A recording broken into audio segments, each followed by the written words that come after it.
dim dum da na da dim da na da dim dum da na da dim da na dim dum da na. Suman TV ప్రేక్షకులకు నమస్కారం. దేవి భాగవతం యొక్క వైభవాన్ని మనం ప్రతినిత్యం చక్కగా కీర్తిస్తున్నాం. దేవి భాగవతం సూత మహాముని శౌనకాది మునులకు చెప్తున్నారు. అయితే అలా వర్ణిస్తున్నప్పుడు వేదవ్యాసులు వారు కదా అందించారు ఈ దేవి భాగవతాన్ని. ఈ శౌనకాది మహామునులు అడుగుతారట, వేదవ్యాసులు అంటే ఆయన అష్టాదశ పురాణాలను అందించారు, వేద విభజన చేశారు. అంటే సాధారణమైన మనుషులకి అది సాధ్యం కాదు కదా. ఎంతో మంది ఋషులు, మహర్షులు, బ్రహ్మ ఋషులు ఆ సమయంలో ఆయుగంలో ఉన్నారు, కానీ వాళ్ళ వల్ల కూడా అయిన పని కాదు కదా. మరి అటువంటి అపురూపమైన పనిని, అంటే కేవలం ఒక గ్రంథమనో లేకపోతే ఏదో ఒక కావ్యమనో కాకుండా ఆయన మనకి ఎన్నో అందించారు. ఇది ఎలా సాధ్యమైంది, అసలు ఆయన జననం అన్నది ఎలా జరిగింది, వేదవ్యాసుల వారి పుట్టుక గురించి మీరు మాకు చెప్పండి అని శౌనకాది మునులు సూత మహర్షిని అడుగుతారు. కాబట్టి మనకి దేవీ భాగవతంలో ప్రథమ స్కందంలో వేదవ్యాసుల వారి యొక్క జననానికి సంబంధించిన విషయాలు కూడా ఉంటాయి. ఈరోజు మనం దాని గురించి మాట్లాడుకుందాం. కారణ జన్ములు అనే ఒక మాట మనం వింటూ ఉంటాం.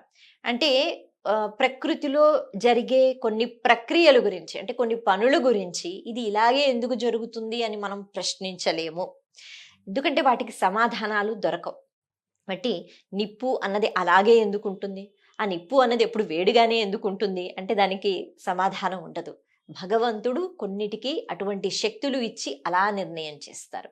అలాగే మన పురాణాల్లో లేకపోతే మనకి ఉన్న ఈ రామాయణము, భాగవతము, ఇటువంటి కావ్యాలలో కొన్ని కథలలో ఇలా ఎందుకు జరుగుతుంది అని అడగడానికి లేదు. కారణం ఏమిటి అంటే పరబ్రహ్మ స్వరూపం అలాంటి మాయలు అప్పుడు సృష్టిస్తూ ఉంటారు.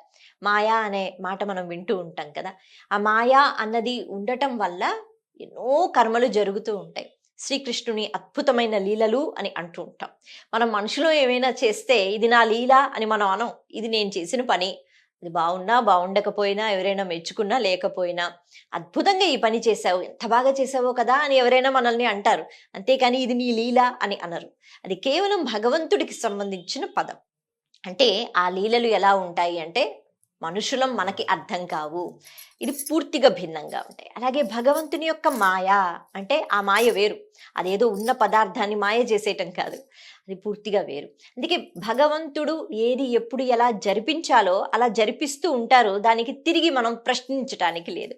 వీటన్నిటి గురించి మనం ఎందుకు మాట్లాడుకుంటున్నాము అంటే కారణ జన్ములు అని మనం ఇందాక అనుకున్నాం కదా. కొంతమంది యొక్క జన్మ రహస్యాలు చాలా విచిత్రంగా ఉంటాయి. ఇలా కూడా జరుగుతుందా అని మనం అనుకుంటూ ఉంటాం. అటువంటి కథలు విన్నప్పుడు ఇదేంటిది నిజమేనా అని అనిపిస్తూ ఉంటుంది. వ్యాస భగవానుడి యొక్క కథ గురించి అంటే జననం గురించి మనం తెలుసుకుంటున్నాం కాబట్టి ముందుగా ఈ మాటలు చెప్పుకోవాలి. అందుకే ఏది ఎప్పుడు జరగాలి భగవంతుడికి తెలుసు. అలా తెలుసు కాబట్టి ఆ మాయా అన్నది అలాగా నడుస్తూ ఉంటుంది, ఆ లీలా అన్నది కొనసాగుతూనే ఉంటుంది. పరాశర మహర్షి ఆయన బ్రహ్మజ్ఞాని. బ్రహ్మజ్ఞాని అంటే ఏమిటి, చాలా పుస్తకాలు ఆయన చదివేశారు, ఎన్నో పురాణాలు చదివేశారు, లేకపోతే ఎంతో భక్తితో ఉంటారు.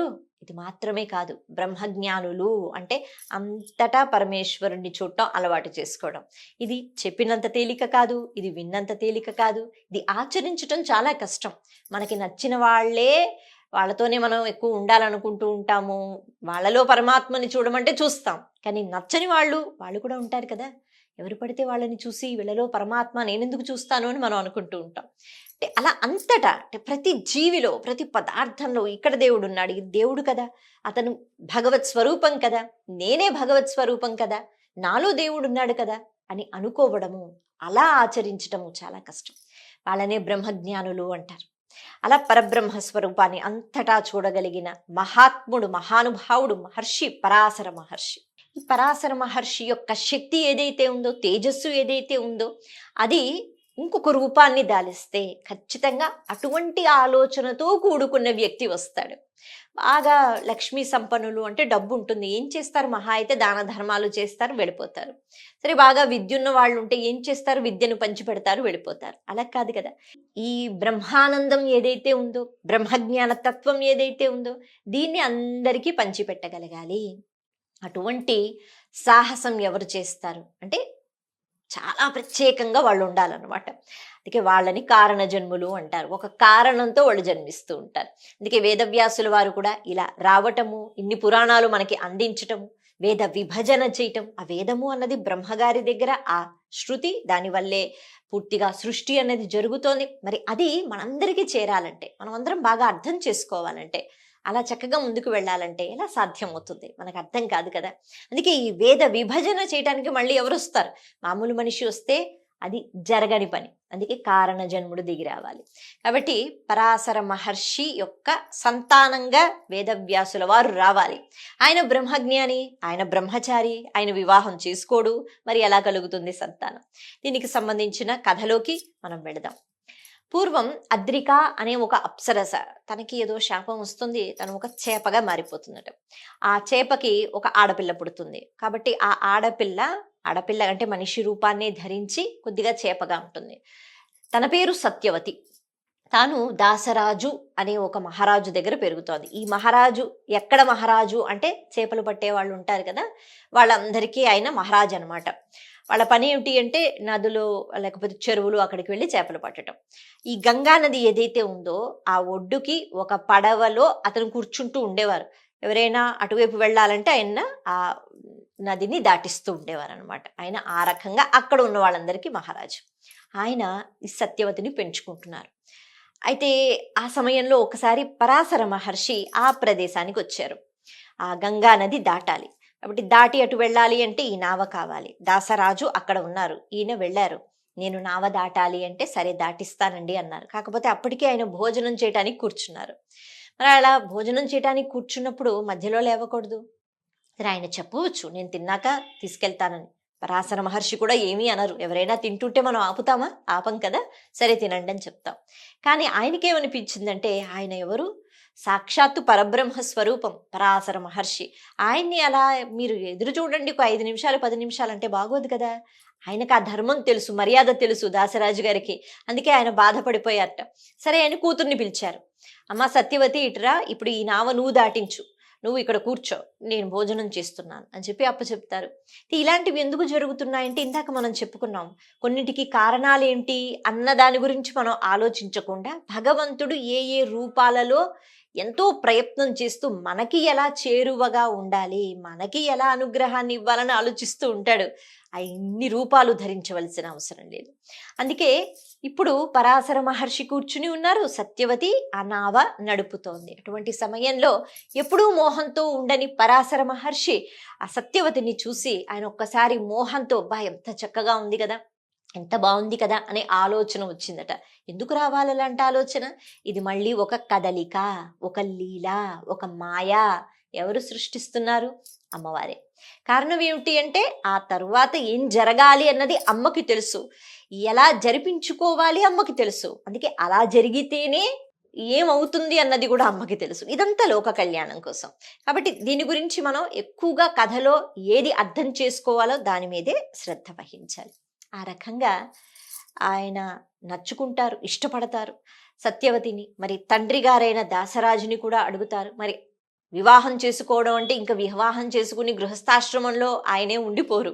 ఎందుకు అంటే ఆయన బ్రహ్మజ్ఞాని, ఆయన మహర్షి. కాకపోతే ఆ సమయంలో ఆ ఆలోచన రావటం అన్నది ఇది అమ్మవారి యొక్క మాయ. అందుకని అలా సత్యవతిని వివాహం చేసుకుని ఆ తర్వాత వాళ్ళిద్దరికీ పుట్టిన బిడ్డ వ్యాస భగవానుడు. సత్యవతి ఒక ద్వీపంలో వ్యాసుణ్ణి కంటుంది కాబట్టి ద్వైపాయనుడు అనే పేరు కూడా వచ్చింది వ్యాస భగవానుడికి. ఆయన కారణ జన్ముడు. కారణం ఏమిటి అంటే తర్వాత తరాల వాళ్ళకి అంటే దేవతలు ఉంటారు, రాక్షసులు ఉంటారు, మనుషులు ఉంటారు. దేవతలకి పురాణాలు ఇవన్నీ అవసరమా? లేదు. వాళ్ళు ఎలాగో ఒక స్థాయిలో ఉన్నారు.